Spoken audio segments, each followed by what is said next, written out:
para todos. Y este tema, hermanos, básicamente vamos a hablar sobre los deberes, y así se titula este sermón, los deberes de un cristiano en Año Nuevo. Amén. Deberes de un cristiano en Año Nuevo. Recuerden que cuando estábamos, no sé, yo recuerdo cuando estaba en la escuela, muy pequeño, me enseñaban los deberes. ¿Cuáles son los deberes? Y también enseñaban los derechos. Tenemos derechos y deberes, inclusive. También como cristianos tenemos deberes. Y esos deberes vamos a ver tres muy importantes que en este año que está comenzando podemos aplicar y veremos cómo el Señor se va a manifestar. Si lo aplicamos, si hacemos caso de lo que la palabra nos dice, porque esto no es inventado por nadie, sino que están allí en la Biblia. Vamos a ver cómo el Señor pues se glorificará en nuestra vida y en la vida de cada uno. Y si se glorifica en la vida de cada uno, se va a glorificar en la iglesia. Hermanos, vamos a hacer un primer inciso en el cual vamos a leer en Deuteronomio, versículo 1 del capítulo 28. Deuteronomio 28, 1. Y vamos a ver por qué un cristiano tiene deberes. ¿Por qué? Dice la palabra del Señor así. ¿Lo tienen allí? Amén. Amén. Dice: acontecerá que si oyeres atentamente la voz de Jehová tu Dios para guardar, para guardar y poner por obra todos sus mandamientos que yo te prescribo hoy, también Jehová tu Dios te exaltará sobre todas las naciones de la tierra. El Señor da mandamientos. Si los cumplimos, el Señor bendice. Pero esto ha venido sufriendo una ligera variación, ha tenido ciertos cambios que vamos a evaluar a continuación. Todo creyente, hermanos, tiene el deber, y es el punto número 1, el deber de obedecer. Obedecer a Dios en el año nuevo. Vamos también ahí al libro de Deuteronomio y vamos a leer en el capítulo 6 de Deuteronomio. Vamos a leer los versículos, 3 versículos solamente, del 5 al 8. Unas páginas para atrás lo vamos a encontrar. Deuteronomio 6, del 5 al 8. Amén. Amén. Dice: y amarás a Jehová tu Dios de todo tu corazón y de toda tu alma y con todas tus fuerzas.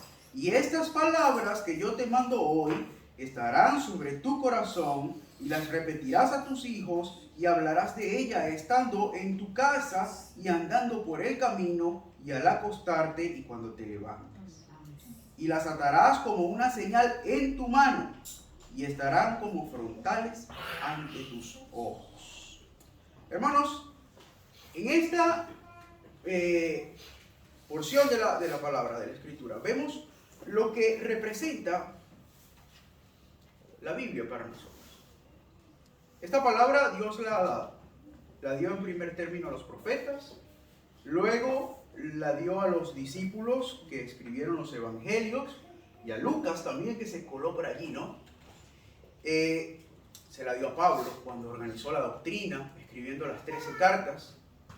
Hermanos, esta palabra fue inspirada por Dios, por el Espíritu Santo de Dios. Y en esta palabra, mis hermanos, encontramos la salvación.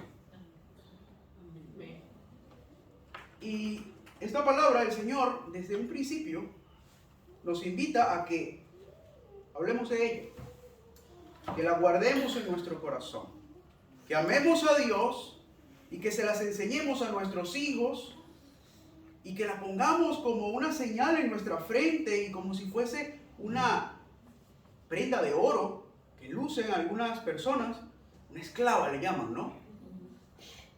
Porque es una joya que tenemos invaluable. Tener la palabra del Dios viviente, accesible para nosotros. Y que podemos estudiarla, escudriñarla y obedecerla. Amén. Entonces, ahí mismo en el libro de Deuteronomio nos habla mucho de la obediencia este libro. Si volvemos al 28 en el que estábamos, vamos a encontrar acerca, este capítulo de la Biblia habla acerca de la obediencia, de obedecer al Señor. Me permito leerle algunos versículos. Del versículo 1 al 5. Al 6, perdón, dice: Acontecerá que si oyeres atentamente la voz de Jehová para guardar y poner por obra todos sus mandamientos que yo te prescribo hoy, también Jehová tu Dios te exaltará sobre todas las naciones de la tierra. Y vendrán sobre ti todas estas bendiciones y te alcanzarán si oyeres la voz de Jehová tu Dios. Bendito serás tú en la ciudad y bendito tú en el campo. Bendito el fruto de tu vientre, el fruto de tu tierra, el fruto de tus bestias, la cría de tus vacas y los rebaños de tus ovejas. Bendita serán tu canasta y tu arteza de amasar. Bendito serás en tu entrar y bendito en tu salir. El versículo 15, salto un poquito.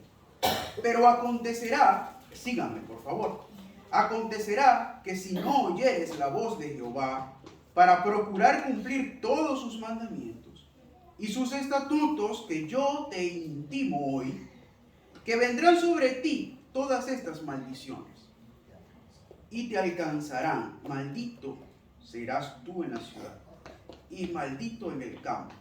Maldita tu canasta y tu arteza de amasar. Maldito el fruto de tu vientre, el fruto de tu tierra, la cría de tus vacas y los rebaños de tus ovejas. Maldito serás en tu entrar y maldito en tu salir. La palabra de Dios es muy clara y poco necesita agregarle cuando leemos el libro. No tenemos que analizar mucho. Tenemos que más bien preguntarnos acerca de la obediencia a Dios.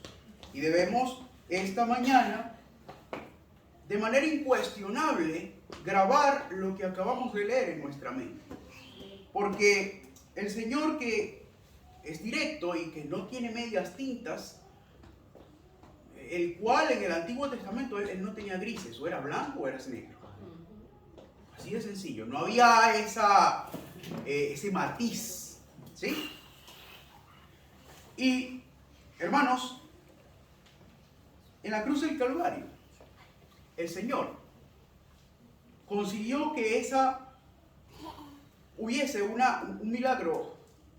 Es que es indescriptible, no hay palabras que yo pueda usar para explicarles cómo lo que dice aquí la palabra, que si no obedecías los mandamientos ibas a ser maldito. Ahora, en la cruz del Calvario se rompe el velo del templo, o sea, se quiebra y hay un antes y un después en la relación de Dios y el hombre. Y este tema de la obediencia debemos verlos con unos ojos ya no de obligación, sino de gratitud.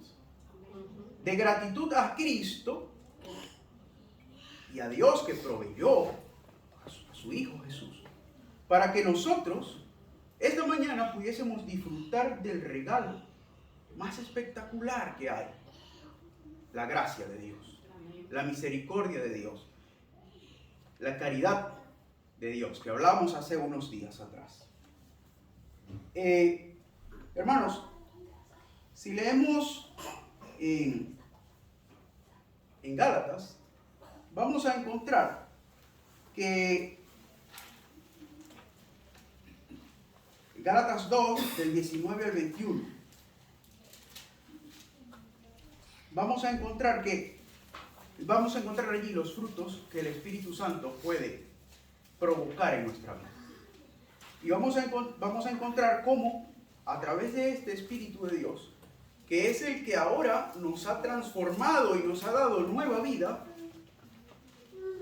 debemos nosotros, por obediencia, permitirle al Espíritu Santo que sea Él provocando estos frutos en nosotros y dejando a un lado esos impedimentos que le ponemos para que ese viejo hombre deje ya de reinar en nosotros y que sea la carne ya puesta a un lado y que nosotros empecemos a experimentar realmente una nueva vida en Cristo, que es el verdadero fruto de la obediencia a Dios. Obedecer a Dios básicamente es permitirle a Dios que transforme nuestra vida, que sea su Espíritu Santo en nuestra vida reinando por completo.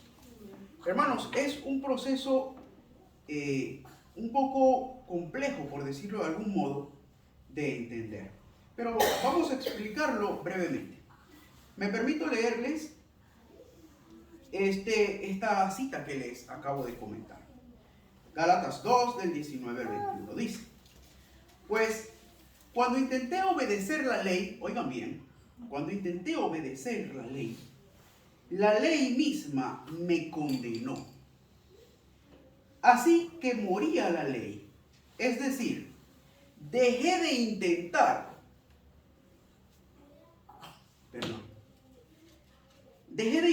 cumplir todas sus exigencias a fin de vivir para Dios. A mi antiguo yo ha sido crucificado con Cristo. Ya no vivo yo, sino que Cristo vive en mí. Así que vivo en este cuerpo terrenal confiando en el Hijo de Dios, quien me amó y quien se entregó a sí mismo por mí. Yo no tomo la gracia de Dios como algo sin sentido, pues si cumplir la ley pudiera hacernos justos ante Dios, entonces no habría sido necesario que Cristo muriera. Vemos cómo ese fruto del Espíritu se ha manifestado en nuestra vida. Por medio de Cristo Jesús, hoy tenemos un cambio de paradigma, por decirlo de algún modo. El apóstol Pablo, yo le comentaba a mi mujer hace 2 días atrás, tenemos un cambio en su vida radical. Él, antes de ser evangélico, creyente, cristiano, hermanos, era el mejor judío que podía ser. Y este hombre intentó cumplir la ley a cabalidad. No recuerdo en este momento dónde se lo dice, pero él dice que era fariseo. Los fariseos eran los mejores. O sea, eran los que mejor cumplían la ley, los que más estudiaban la ley, se sabían la ley de memoria. Era gente muy preparada. Pero experimentó él un cambio, estando él allí llamado por el Señor.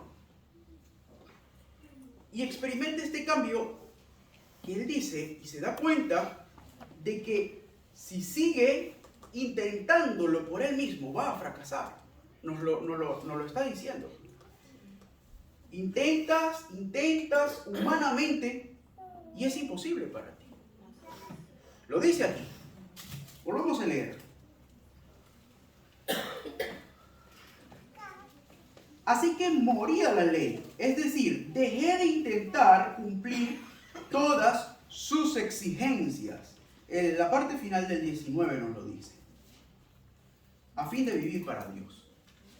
Él se dio cuenta, mis hermanos, que debía hacer un acto importante. Debía crucificar a su antiguo yo.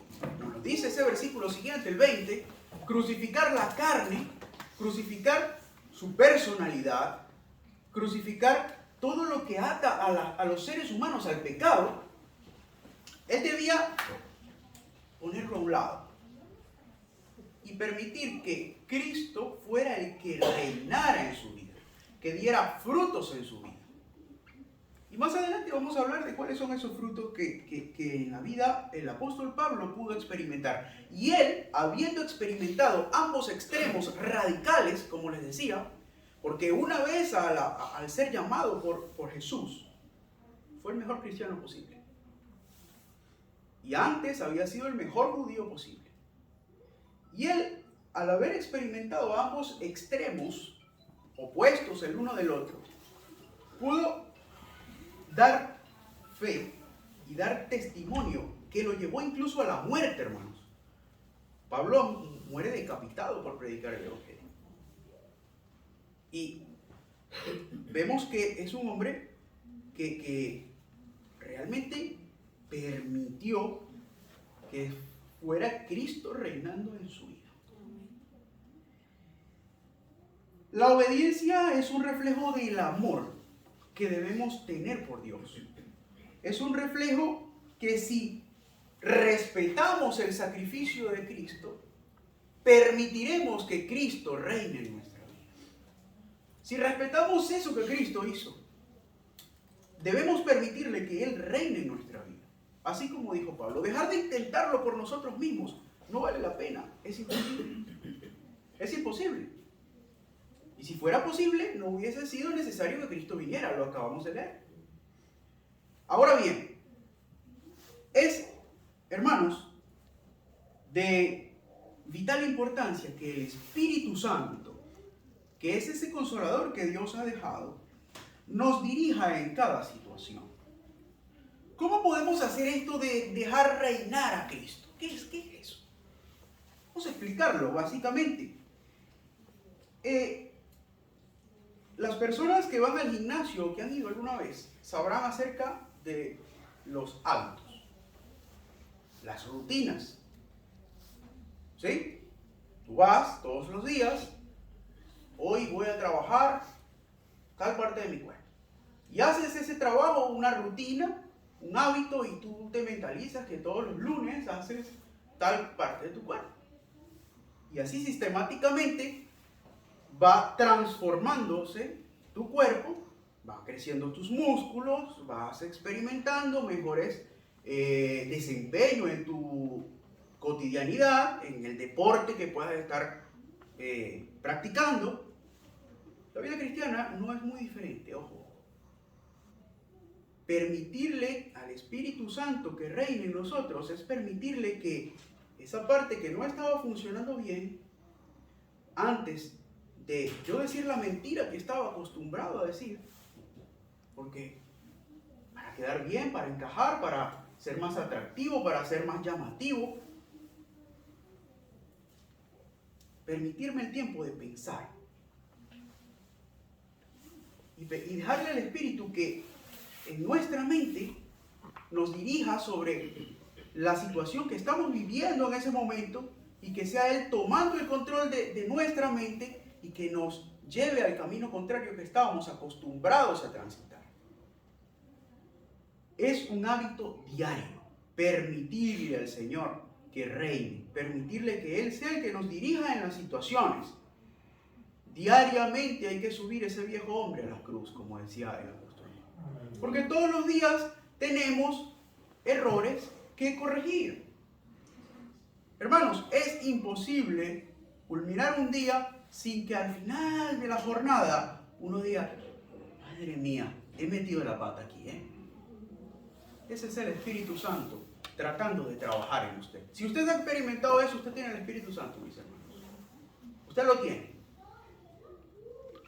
Es ahora trabajo suyo permitirle que es el Espíritu Santo, que ya le puso en su mente que había metido la pata, haga el cambio pertinente en su vida. Hermanos, debemos entender que este año nuevo debemos iniciar bajo el deber de la obediencia. El Señor cumplirá su promesa. Esa promesa que antes en el Antiguo Testamento era de bendiciones, o sea, bendición para tu campo, bendición para tus hijos, porque era muy importante en la cultura judía. Mientras más hijos tenías, más bendecido eras por Dios. Si tu mujer era estéril, se no están cumpliendo los mandamientos a cabalidad. Si no se te daba buena cosecha, este es un pecador, Pero ahora, hermanos, tenemos una nueva promesa. Una nueva promesa que vamos a encontrar en Filipenses 1:6, libro que vamos a estudiar. Vaya echándole una ojeada a Filipenses. Filipenses 1:6 nos dice así. Lo leo de la Nueva Traducción Viviente porque lo dice muy bien.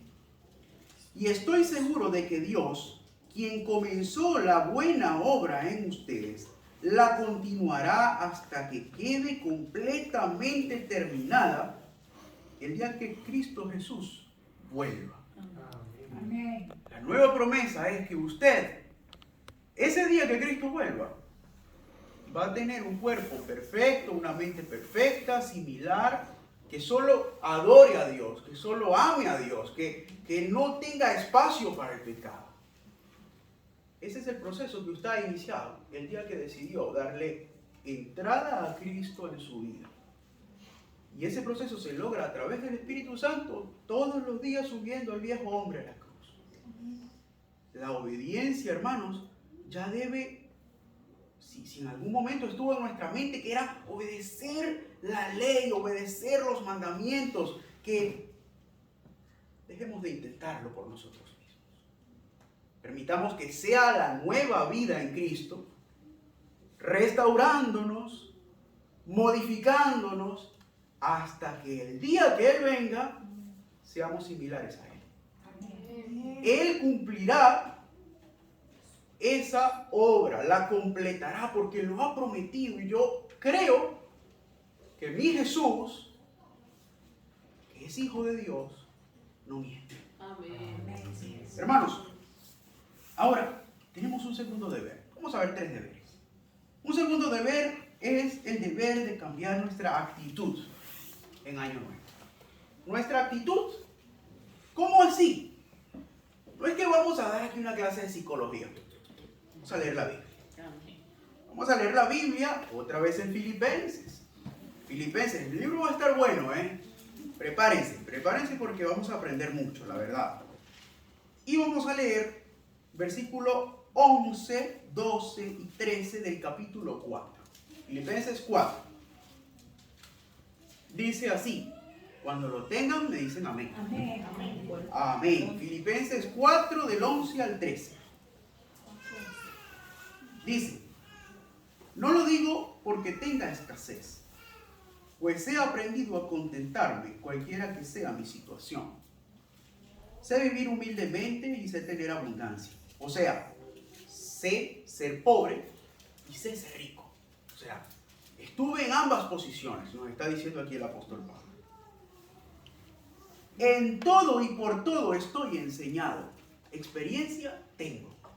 Eso es lo que está diciendo aquí, Así, para estar saciado como para tener hambre. O sea, estamos hablando de polos totalmente opuestos. Así para tener abundancia como para padecer necesidad. Finaliza. Todo lo puedo en Cristo que me fortalece. Amén. Si bien es cierto que el mundo ha transcurrido por años, estos últimos años oscuros, feos. Aparentemente uno mira unas décadas atrás y la gente como que vivía más feliz, vivía como mejor, la sociedad era mejor, entre comillas, Recién el año pasado inició una guerra que uno no entiende por qué inició, gente muriendo, veíamos en las noticias cómo mataban civiles, una barbaridad, Vimos el año anterior una pandemia que se llevó quizás familiares, amigos, conocidos, que estaban sanos y que de repente cayeron enfermos y a los pocos días estaban muertos. Mario, el Señor los sanó, gracias a Dios. Pero tuviste de cerca. Estabas sano y de repente estabas al borde de la muerte. Y ese fue el mundo que hemos tenido durante estos últimos años. Atentados terroristas, gente haciendo de las suyas, el pecado campando por el mundo, Y hermanos, quizá hayamos pasado procesos personales, oscuros también, así como está el mundo, pero aplicado directamente a nuestra vida. Quizá nos hayan diagnosticado una enfermedad que nosotros no teníamos ni idea que teníamos, ojo, y de repente resulta que estábamos enfermos. Y eso nos da respuesta. Por razón yo empiezas a unir cabos. Quizá nos haya tomado por sorpresa esto, ¿no? Quizá también estemos atravesando la pérdida de algún ser querido.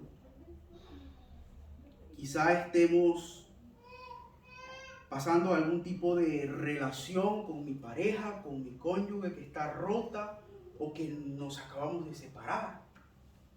No lo sé. Pueden ser situaciones que oscurecen el panorama. Puede que nuestros hijos nos estén dando dolores de cabeza.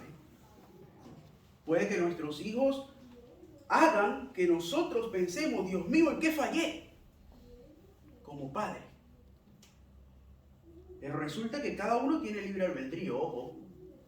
Usted da lo mejor de usted, enseña lo mejor que puede, pero ellos deciden al final.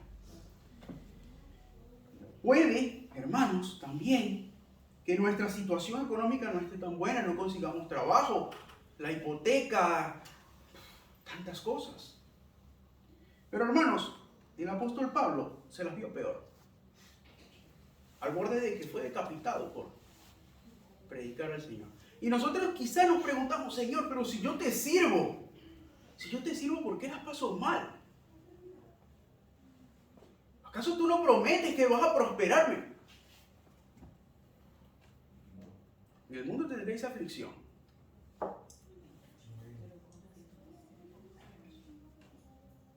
Entonces, vemos que el apóstol Pablo, nosotros nos hemos memorizado quizá este versículo, todo lo puedo en Cristo que me fortalece, de una manera como de invocación de superpoderes, o de una manera de que allá viene el tren y yo me lo voy a atravesar, yo voy a parar ese tren, todo lo puedo en Cristo. Esperemos. Leamos el contexto bíblico, la palabra. La palabra nos dice, en este versículo, que quizá muchas veces estemos atravesando situaciones como la que está atravesando el apóstol Pablo. Hambre, necesidad, situaciones de depresión personal, situaciones como las que le acabo de mencionar, pérdida de seres queridos, enfermedades, problemas familiares de todo tipo, que los hay un abanico de colores. Pero hermanos, esta declaración del apóstol Pablo va por el hecho de que si no fuera por Cristo, yo no hubiese podido aguantar todo esto que estoy aguantando. Esa es la verdadera razón de este versículo, muy especial, que miles de personas se lo saben de memoria. Es una declaración de fe y una declaración de gratitud al Señor, que le da las fuerzas para soportar todas esas adversidades. Es una declaración de que claramente, Él, por Cristo, ha podido soportar todo. Y esa palabra todo, en el griego se dice papta. Papta significa siempre, abarca todo eso. O sea, es como un término que, si miramos a la Tierra desde afuera, desde un planeta alejado, y vemos el todo de la Tierra, o sea, así a ese nivel, cuando lo vemos en perspectiva, es donde podemos decir, todo lo puedo en Cristo que me fortalece. Papta, lo puedo en Cristo que me fortalece. Entonces, esta palabra que escribe el apóstol Pablo totalmente convencido, quiere transmitirle a usted que él sufrió escasez, que sufrió separación de sus familiares, decepción, que fue apedreado, que fue encarcelado, que le fueron vulnerados sus derechos, porque aún siendo ciudadano de Roma, lo trataron como a un extranjero. Todas esas situaciones, el apóstol Pablo nos las está transmitiendo. Pero su actitud, la que debemos, el deber de cambiar nuestra actitud en Año Nuevo, no debemos tener una actitud derrotista, una actitud alicaída, una actitud de depresión. Todo lo puedo en Cristo que me fortalece. Tenemos que tener una actitud de gratitud, una actitud de paz, una actitud de paciencia, una actitud de gozo, de benignidad, de bondad. Porque el apóstol Pablo, quien fue que escribió eso, que les estoy diciendo que está en Gálatas 5, el apóstol Pablo no se dejó robar esa bendición que el Espíritu Santo podía producir en su vida Y él, en medio de todas las situaciones que estaba viviendo, dijo: todo lo puedo en Cristo que me fortalece. Y él siguió y escribió que el Espíritu Santo le daba gozo, paz, paciencia, benignidad, y es lo que produce el Espíritu Santo en nosotros: bondad, mansedumbre. Este año debemos cambiar la actitud pesimista de no puedo salir del hoyo en el que estoy metido a: Señor, ¿cómo puedo salir de ese hoyo? ¿Cómo? Ayúdame. Dame la fortaleza, porque todo lo puedo en Cristo. Todo esto que he vivido, lo he vivido y he subsistido, me he mantenido gracias a ti. Gracias a que tú has estado conmigo. Y sé que si la situación no mejora, sino que empeora, tú vas a estar conmigo. Tú me vas a seguir guardando, tú me vas a seguir guiando, me vas a mantener firme. Caído pero no destruido, decía también el apóstol Pablo. Ahora, hermanos, debemos dejar de preguntarnos: ¿por qué, mi Señor? ¿Por qué? ¿Por qué me pasa esto? ¿Por qué si yo te sirvo? ¿Por qué si yo te sigo? Y a mi vecino, que es un borracho ese, le va mejor que a mí. Cambiemos eso. Y cambiemos esa actitud de recriminación a Dios por la actitud de agradecimiento a Dios. Entonces, cuando agradezcamos de verdad a Dios, veremos que esas situaciones por las que hayamos pasado, de alguna manera, hermanos, es el proceso que Dios inició el día que le conocimos y que finalizará cuando Cristo vuelva. Amén. Que inició la buena obra, la va a terminar. Amén.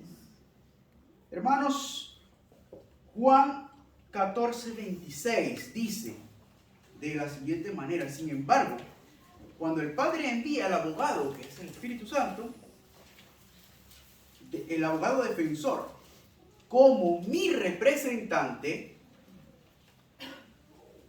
es decir, al Espíritu Santo, Él les enseñará todo y les recordará cada cosa que les he dicho. Tenemos al Espíritu Santo de Dios. Y el Espíritu Santo de Dios es ese que nos hace proclamar que todo lo podemos en Cristo. Que todo lo podemos en Cristo que nos fortalece. Debemos dar, como ya les decía, lugar a que el Espíritu Santo sea el que reine en nuestra vida, para poder experimentar todas estas cosas. Por último, tenemos otro deber, y es el deber de amar. Amar. Suena romántico, ¿no? Suena así como a novela. Pero no es así. Debemos amar porque Dios es amor. Cristo nos amó. Y conforme al amor que Él nos ha dado, nosotros debemos transmitir amor. Juan 13. Juan 13, versículo 34. Cuando lo tengan, pueden decir amén. Amén. Un mandamiento nuevo os doy, que os améis. Que os améis unos a otros, como yo os he amado, que también os améis unos a otros. Amar debe ser innegociable en este nuevo año. Como creyentes y seguidores de Cristo, tenemos el deber de amar a Dios, de amar al prójimo, de amar a nuestros hermanos, de amar a nuestra iglesia. Amar debe convertirse en un estilo de vida. El estilo de vida del amor. Debemos hallar la manera de demostrar que Cristo nos ama. Y como Cristo me ama, yo te amo. Cuando yo te amo, yo te respeto. Yo trabajo, yo oro por ti. Yo me esfuerzo para que las cosas vayan bien. Eso se aplica en todas las relaciones. Laborales, emocionales, sentimentales, familiares, en la iglesia, el amor que debemos dispensar en el transcurrir de este nuevo año no debe ser un amor merecido. No esperemos que el otro haga para yo hacer. Porque, ¿qué hizo usted para que Cristo muriera en la cruz por usted? ¿Qué hizo? Dígame. Si me dice una cosa, me voy y cerramos aquí, le echamos llave y nos olvidamos, ¿eh? No merecimos ese amor que Cristo nos dio. Y como no lo merecimos, ya nosotros debemos demostrar el amor de Cristo, que es un amor no merecido. Un amor que el apóstol Juan nos está invitando a que demostremos, que nos amemos los unos a los otros. ¿Cómo podemos ponerlo en práctica? Primero, hermano, ore por el hermano, ore por Julio, ore por John, ore por mí, ore por Tania. Oremos por unos por los otros. Si usted ora por el otro, usted ama al otro. Usted ama al hermano. Porque qué mejor cosa que orar por el hermano. Usted no sabe qué situación está viviendo el hermano. Si usted se acuerda del hermano, Señor, te pido en este momento que tú bendigas a María. Si está pasando por una situación, recuérdale que todo lo puede en Cristo que la fortalece. Amén. Si usted hace eso, hermano, usted está amando a su hermano, a sus familiares. Yo no los conozco, pero usted los conoce. Ore por ellos. Ore. Póngaselos a Dios en oración todos los días. Acuérdese de ellos. No necesita usted hacer un rito para orar. No. Usted puede ir conduciendo su coche o manejando su bici o caminando y acordarse y orar. Oh, Señor, te pongo a mis padres, a mis hermanos, a mis hijos. Úsalos, tócalos. Bendícelos, Señor. La oración es una demostración de amor. Debemos, hermanos, de esto también sacar que debemos acordarnos en intimidad con Dios siempre por las necesidades de nuestra iglesia. Amar a Dios es recordarnos de nuestra iglesia. Tenemos necesidades este año. Necesitamos un mejor local. Amén. Necesitamos crecer en muchos aspectos. Y póngaselos a Dios en oración. También tenemos, hermanos, por aquí otra cosa que debemos seguir fomentando. Oiga bien, y esto es una manera es que yo me he sentido con esto muy a gusto, fomentando los proyectos misioneros como el que acabamos de hacer. Esos niños merecen nuestro amor, los conocemos. No. Pero de manera inmerecida ellos llevaron una alegría en esta Navidad. Y ellos entendieron que Dios los ama. A nosotros no nos costó nada, pero a ellos les valió una alegría. Esta iglesia puede tirar de ahí para demostrar el amor al mundo. Ayudar al necesitado. No importa que no lo conozcamos. El Señor sí lo conoce y el Señor sí nos pone en nuestro corazón a ayudar. Él utiliza sus medios, sus herramientas, su mente para bendecir al que lo necesita. Y eso es amar. Cuando tendemos la mano es amar. Ama a tu prójimo. Prójimo significa la persona que necesita. Como a ti mismo. Si usted se ama a sí mismo, hermano, ayude al prójimo. Ayude al que necesita. Seguimos fomentando estos proyectos y tratando a más personas que necesitan. Es mostrarle no solo nuestro amor, es mostrarle el amor de Dios. Por último, debemos preocuparnos. El amor, debemos preocuparnos por trabajar dentro de la iglesia. Hay muchos ministerios. Usted puede ser útil en todos. En todos. Usted es útil para el Señor porque el Señor lo capacitó. Y si usted ha recibido el amor de Dios, ame a la iglesia, ame al prójimo, ame ofreciéndose a usted mismo como voluntario para trabajar. va a recibir, mi hermano, una gran satisfacción cuando usted puede servir en la viña del Señor. Por último lugar, tenemos que recordar, hermanos, que debemos hacer del amor una rutina. La rutina de amar. Nuestro entorno cotidiano no solemos demostrar amor, entre comillas, con besos, con abrazos. Pero el amor va más allá de eso. Amor se demuestra con respeto hacia nuestros amigos y familiares, mostrándonos dispuestos a servir en la iglesia, a ayudar a cada uno de quien lo requiera, pero sobre todas las cosas, y es la que quiero llegar, predicando al Señor. Cuando usted predica a Cristo, usted está amando más de lo que le puedo yo haber resumido aquí. ¿Por qué? Porque Cristo es salvación, Cristo es restauración, Cristo es perdón, Cristo es amor. Y si usted conoce a una persona que está pasando por una situación, sea cual sea, usted puede ayudarlo económicamente, pero la mayor fortuna que usted puede decirle es: de tal manera amó Dios al mundo que ha dado a su único hijo para morir por ti. Y yo he pasado por situaciones similares, nos lo dice el apóstol Pablo, pero todo lo puedo en Cristo que me fortalece. Tú puedes también superar esa situación si le permites a Cristo fortalecerte. Esa palabra, así de simple, puede cambiar una vida, hermanos. Puede cambiar, y no solo cambiar, salvar una vida. Entonces, en este año, exponga la palabra del Señor.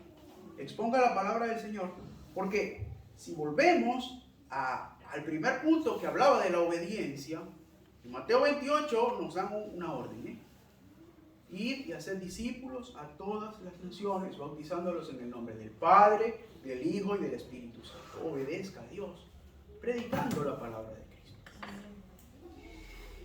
Todo año que inicia debe estar rodeado de nuevos propósitos. Propongámonos en este inicio de año, uno, obedecer a Dios. Obedecerle incondicionalmente. Cambiar nuestra actitud. Cambiar esa actitud de que estamos derrotados, estamos alicaídos, pero recordemos que tenemos a Cristo, que nos da fortaleza, que nos da valentía, que nos empuja, que nos mantiene de pie aunque estemos con las piernas rotas. Él es nuestras piernas. Y por último, amemos. Amemos. Este año amemos. Amemos. Desinteresadamente.